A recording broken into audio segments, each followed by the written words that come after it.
Today I'm going to bring you the first of my 15-minute quick tutorials. This week we're going to be looking at the purl stitch after someone asked me about it on the I Wonder Wednesday feature over on the Facebook page. So I'm going to take you through my top tips for working a perfect purl, and hopefully by the end of our time together today you will be more confident and happy, if not enjoying, knitting the purl stitch. Alright, so you're going to need a little bit of knitting with you. I hope you've got some already. If not, go and find some. Meet me back here in a second. You need to be ready to work the wrong side row or some purl stitches. If you're not sure exactly what that is, I will explain in just a moment. All right, let's get started.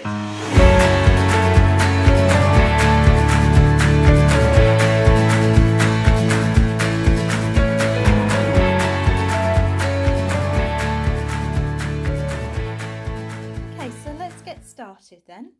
First of all, as you can see here, I've got a piece of knitting. It's nothing in particular, it's just something I cast on for the purposes of this tutorial.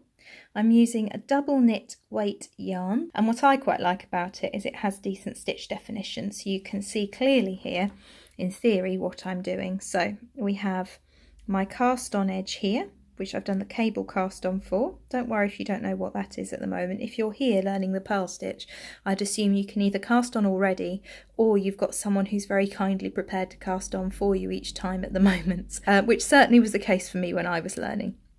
And then, as you can see, I have knit the first 5 rows. This is what it looks like when you knit every row knitting flat. If you do a knit stitch, what comes up on the back are these bumps, which you will recognise as the purl stitch. So by doing the knit on one side, you create the purl on the other, and by doing the purl on the other, you create the knit on the other. Okay? So the reason I've done this is what's called garter stitch, where you knit every row. The reason I've done this is to stop it curling up too much. You can see it wants to here, can't you? It wants to flip up on itself. But the purpose of the garter stitch here is purely to make sure that it's flat enough that you can see, hopefully, what I'm doing. I'm actually recording this for the second time because I had some issues with the focus. But to be honest, I was so preoccupied about trying to see what I was doing while balancing a tripod between my legs that I hadn't realised until the end that it wasn't very well focused. So we're going to try again. Okay, so before I even pick up the needles and show you the purl stitch, I want to talk to you first of all about the tools you're using. I have found that actually the purl stitch is really hard to do if you're using the wrong size needles. Now, if you've got gauge, if you've done a tension square and you've worked out that you need this particular size needles to get tension with this particular yarn, then fair enough, we'll push through. But I just want you to check first of all that you're using the right size needles. For example, this is a double knitting yarn, and typically for double knitting yarn you want to use between a 3mm needle and a 4mm needle. Some of you might find that actually you need a 4.5 if you're a particularly tight knitter, and beginner knitters do tend to grip on for dear life. So yeah, you might find that's you. Okay, so this is the knit side of my work.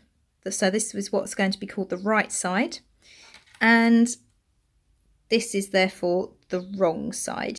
This here, where you've got a clear right side to the fabric, where you've got the knit showing on each side.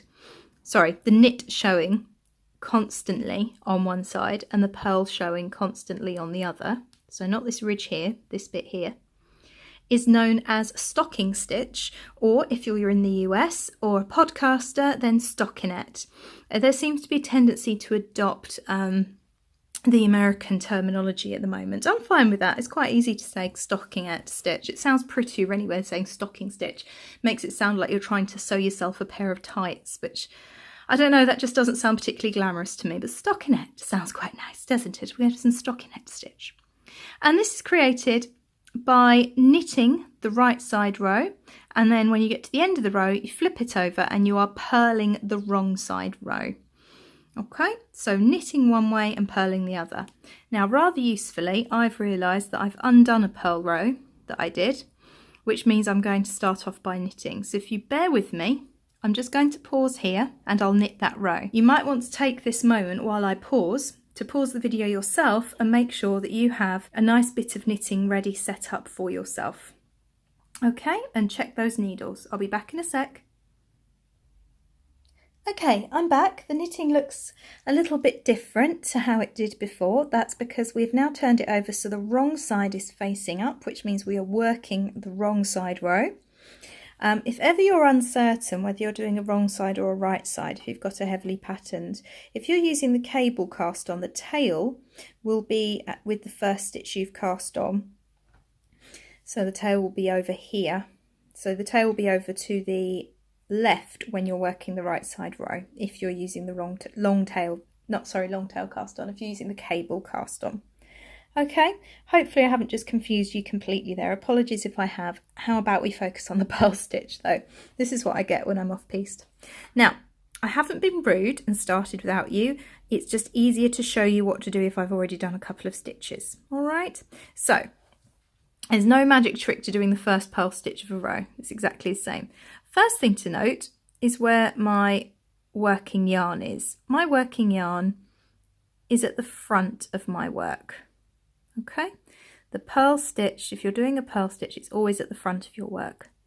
Second thing I want to talk about just before I start is knitting styles. I am an English knitter. That doesn't mean I'm patriotic or I'm from England, although I am from England. It means that I hold the working yarn in my left hand. Continental, you hold the working yarn in your right, and it is incredibly fast and nifty, but I'm still learning and I'm not comfortable teaching in that style yet. You might also have heard of Portuguese knitting. So, I am an English style knitter. This is going to be an English style tutorial for the purl stitch. Now, knocking the tripod. Here we go. The yarn is in front. You're going to put your needle through the first stitch, making sure, if I point to it, it might focus. Come on. It's focusing beautifully on the state of my hands, but not on this. Come on, you know you want to. Can you see that that's gone through the front there and it's in the front of the work? Then what you're going to do is you are going to wrap your working yarn around the needle. Okay, so you're moving the yarn from your right towards your left in a loop, and you are putting it around the back of the needle first towards your left and then bring it back towards your right. So now you've got that yarn wrapped around that needle. Okay, and look at that focusing beautifully. The camera's decided to behave. A word with this, it's no good holding it loosely. If you do, all that's going to happen is it's going to ping straight off the needle when you try and bring it through the work to form the purl stitch. Equally, you don't want to strangle it, because if you are pulling it too tight, that when you come back the other way, the stitches on your needles will be so tight you can't get your needle through them to start the next stitch. So this might take a bit of getting used to. So you might see people teaching like this. So they've got the yarn wrapped around their finger and their finger kind of flicks and does, oh, I did it. I was about to say I don't do that because I can't. And then I took myself by surprise. So that's flicking. My style of knitting is throwing. It doesn't look quite as glamorous, but it works for me. My mum always said it looked like I was trying to lasso a cow when I was knitting. But the end result, actually, English throwing, apparently, according to the powers that be and the wisdom of the knitters, gives you the most consistent tension. And I must say, even when I was knitting at a ridiculously loose gauge, my tension was fairly consistent. My stitches were all the same size. So that works for me. Here we are. So let's start from here. Are you ready? Have you got your knitting too? So you're going to push through that stitch on your needle across to the front, so the working needle is in front of the resting needle. Okay, you're going to loop the yarn around the back of the needle and back round to the front, working from your left to your right. Okay, now here's the fun part to try and show you. Can you see that that is my looped round yarn?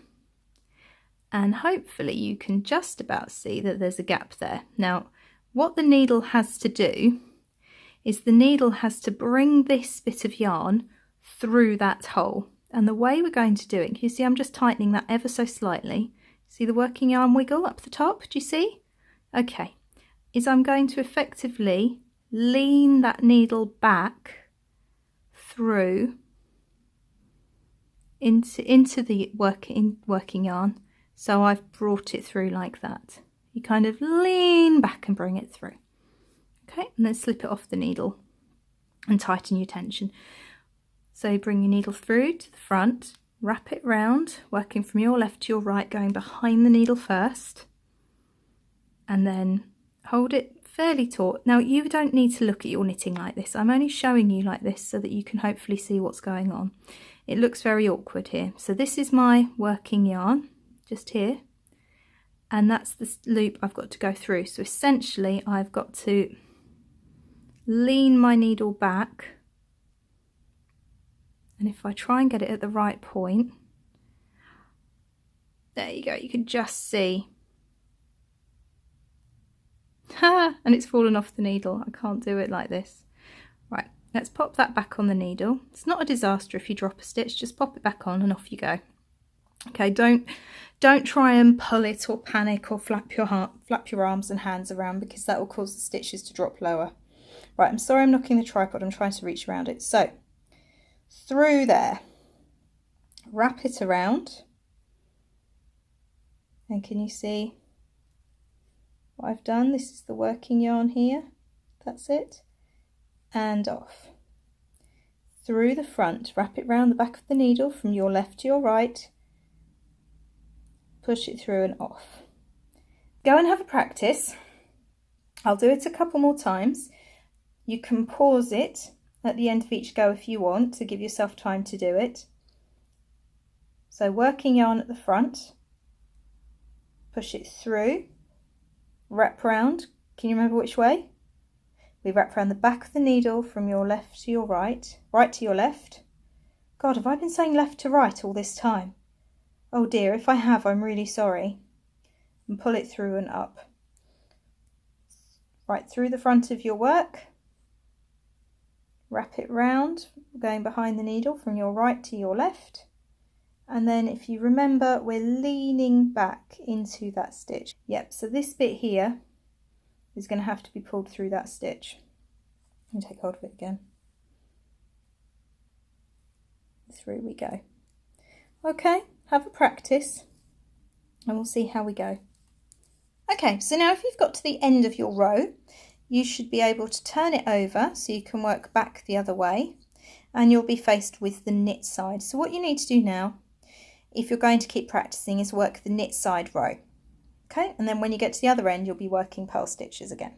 What I'm going to show you though is something slightly different, because I want to draw your attention to where the yarn goes. So if you look here, you can see what I've done is I've done 2 knit stitches and 2 purl stitches followed by 2 knit stitches. And we know they're purl stitches because we're working on the right side and we've created the bump. The reason I've done that is because I'm about to show you a 2x2 rib, which is something that's often called for in garments and in socks and in mittens and all that sort of thing. Because I want to draw your attention to where the working yarn is. The working yarn, having completed a knit stitch, is sitting at the back. It's quite comfortable there, do you see? When we're going to work a purl, we need to have the yarn round to the front. Okay, so if you're purling, your yarn should always be at the front. And having done a purl stitch, you can see it sits there quite naturally, doesn't it? It's quite happy there, held in place. So I'm going to work 2 purl stitches, so I've done 1, and that's number 2. And now I'm going to work 2 knit stitches, so I'm going to tuck that round to the back and knit. Because that might be another reason you're having a bit of a pickle when you're trying to do your purl stitches, is if your yarn is not quite in the right place. Okay. So, I hope you found that useful. I hope it does what you need it to do, and that is my 15-minute quick tutorial on the purl stitch. If you found it useful, please do hit the like button, and I would be so grateful if you consider hitting the subscribe button. It just means that you get a notification of any time a new tutorial or a podcast goes live. Good luck with your purling. Do drop me a line if you need any more help. Put comments down below if you like. I will monitor this for the next few days or so. Or you can reach me at gemma@theprojectbag.co.uk, or you can reach me on the Facebook page. I look forward to seeing what you manage to do. Take care. Bye.